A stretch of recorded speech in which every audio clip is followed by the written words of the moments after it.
She stood in the doorway holding the keys, but her hand wouldn't move. Behind her, the realtor waited.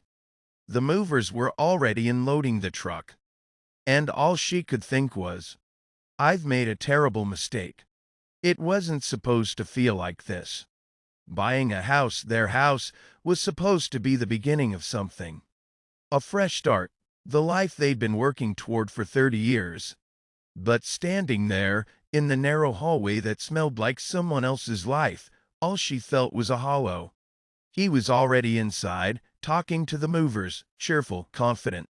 She hadn't told him yet. Hadn't told him that every instinct in her body was screaming to get back in the car and drive away.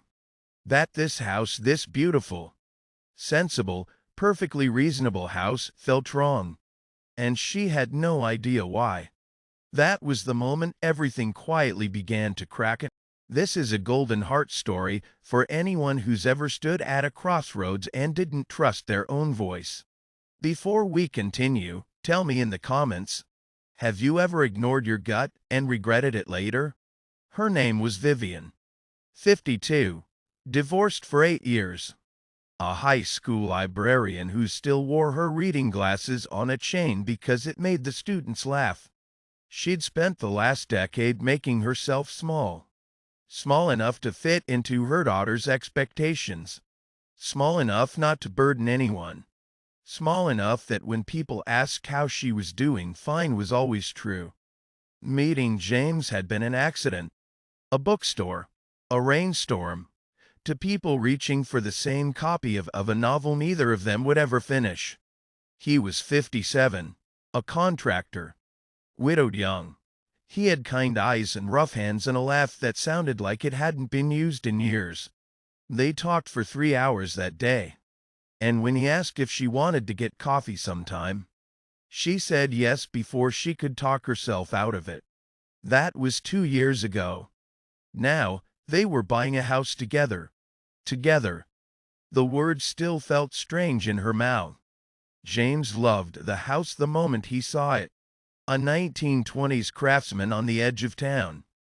Hardwood floors, built-in bookshelves. A porch that wrapped around the side like an embrace. It's perfect, he'd said, standing in the living room with his hands on his hips. Can't you see it, Viv? Sunday mornings? Coffee on the porch, this is us. And she'd smiled. Because he was so sure. Because she wanted to be the kind of woman who could stand in an empty house and see a future instead of ghosts. But that night, alone in her apartment, she'd lain awake staring at the ceiling. And thought, what if I don't know how to do this? The closing had been smooth. The inspection came back clean. James had already started planning which rooms to paint first. Vivian signed the papers in silence. She told herself it was just nerves. Cold feet. Normal. But the feeling didn't go away. On move-in day, she stood in the driveway while the movers carried boxes inside. James came up beside her, slipping his arm around her waist. Hey, he said softly. You okay? She nodded. Smiled. Lied. Just to taking it all in. He kissed the top of her head. I know it's a lot, but we're gonna make this place ours, I promise. And she believed him. She wanted to believe him. But when he walked back inside, she stayed where she was, staring at the house, wondering why it felt like she was about to disappear. The first night, they ordered takeout and ate on the floor. James made jokes about how they were glamping in their own home. Vivian laughed in all the right places. But when he fell asleep that night, she got up, walked through the house in the dark. Every room felt occupied. Not by ghosts. By her. The woman who used to live here. Vivian had found her name in the closing documents. Margot Hartley. 73. Widowed. The house had been in her family for 60 years. The realtor mentioned she'd moved into assisted living. Very sudden, the realtor had said. But she was adamant about selling quickly. Didn't want to drag it out. Vivian had nodded. But now, standing in the kitchen at 2 a.m., She kept thinking about that phrase. Didn't want to drag it out. Like leaving this house was an amputation. The next morning Vivian found something tucked into the back of the built-in bookshelf in the living room. A small wooden box. Inside a stack of letters, tied with string, yellowed with age. She shouldn't have opened them. But she did. The first letter was dated 1968. My dearest Margot, I know you said we shouldn't write, that it's safer this way. But I can't stop thinking about the way you looked at me in the garden. Vivian's hands trembled. She read 3 more. Then 5. Then all of them. They were love letters. But not from Margot's husband. From a woman named Iris. Vivian spent the next 2 days obsessed. She Googled Margot Hartley. Found an old obituary for her husband died in Wanworth. Found a mention of Iris in a historical society newsletter. A schoolteacher, never married. Died in 2003. The letters spanned 30 years. Stolen moments, hidden meetings. A love that was never allowed to be anything but secret. The last letter was from 1998. Margot, I'm tired. I'm tired of pretending this doesn't matter. I'm tired of watching you live a life that isn't yours. If you won't choose me, at least choose yourself. Please. Iris. Vivian sat on the floor of the living room, surrounded by letters, and wept. James found her there. Viv, what's wrong? She couldn't explain it. Couldn't tell him that she'd been reading love letters written by a stranger and felt like she was staring into a mirror. That Margot had spent 60 years in this house. 60 years living a life everyone expected. And in the end, she left it all behind. Alone. I don't think I can do this, Vivian whispered. James knelt beside her. Do what? This, the house. His face went pale. What are you talking about? I don't know how to be someone's partner. James, I don't know how to share a life. I spent 20 years married to someone who didn't see me. And then I spent 8 years learning how to be invisible all on my own, and now. Her voice cracked. Now I'm terrified that I'm going to disappear in here. James was quiet for a long time. Then he said, Is that really what you're afraid of? She looked at him. Or are you afraid of being seen? They didn't resolve it that night. Or the next. But something shifted. James stopped pushing. Stopped trying to fix her fear. Instead, he started asking questions. What do you want this room to be? What would make you feel like this is yours? Small things. But they mattered. Vivian started painting the bedroom. A soft gray-blue. The color of early morning.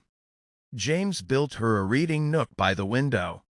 Custom shelves, a lamp that cast warm light. For your books, he said. Your space. She cried. Not because it was grand, but because he saw her.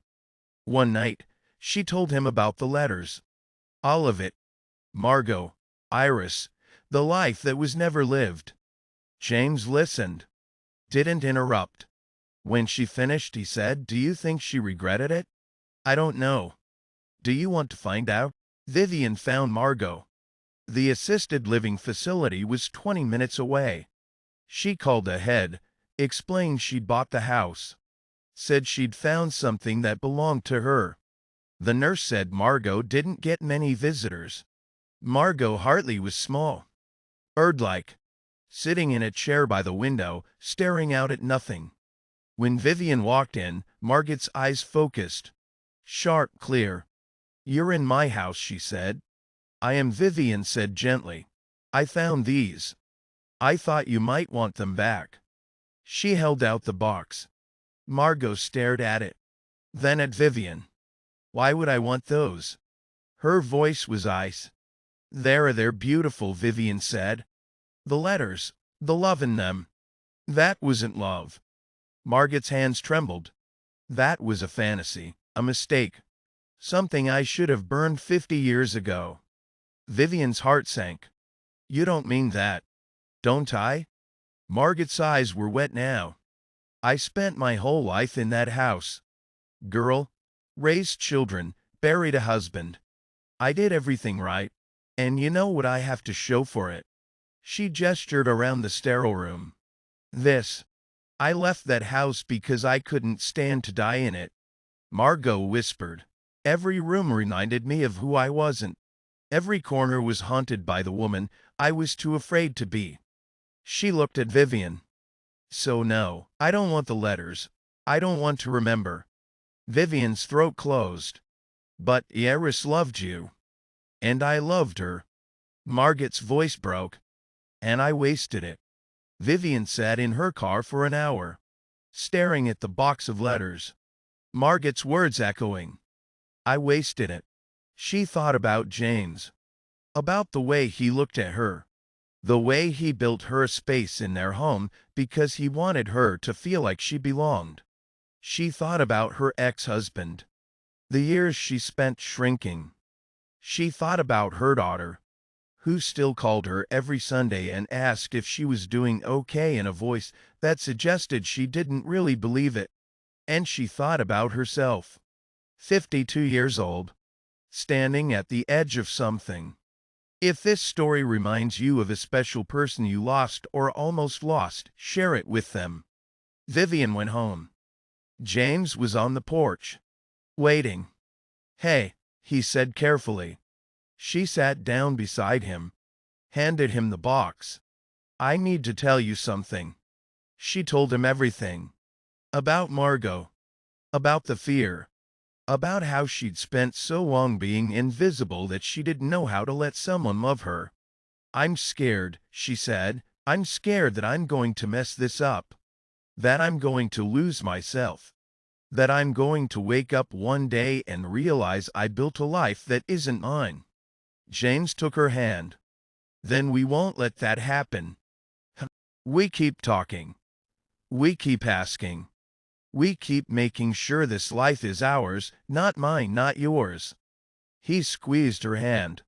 And if you need space, you take it. If you need to paint every room in this house a different color, we'll do it. If you need to leave for a weekend and remember who you are without me, I'll pack your bag. His voice cracked.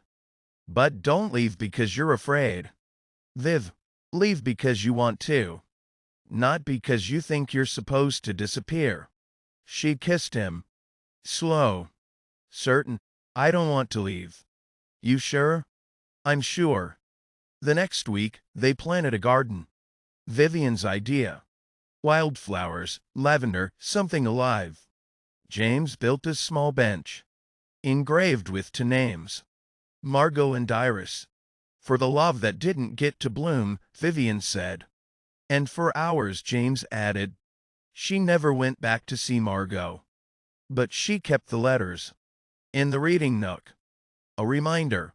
Not of regret, but of choice. Thank you for spending this time with Golden Heart Stories. If this story moved you, like and subscribe. Your support is what keeps us keep telling stories that matter. What part of this story stayed with you the most? Leave a comment below. And remember, it's never too late to choose the life you actually want to live.